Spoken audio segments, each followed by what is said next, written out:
ظهر أنه لم تكن جزائرية، كانت من البلد المجاور.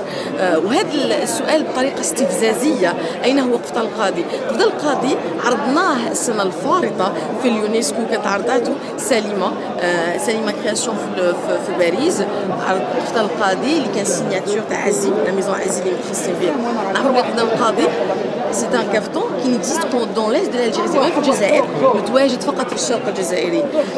احنا عرضناه العام اللي فات، هذا العام عرض اشياء كثيره لانه الجزائر الله يبارك غنيه جدا بتنوعها. انا كنت لابسه البلوزه، كنت حاضره بالبلوزه مثلا يعني الوهرانيه، بلوزه الغرب الجزائري وهران ولا تلمسان.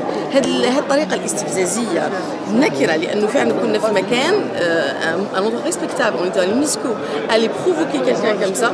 مي بون احنا جزائريين نترفعوا عن كل هذا الشيء الحمد لله. يعني يسمى ريديكوليزي هذا المكان. انا ما بغيتش الراجل، انا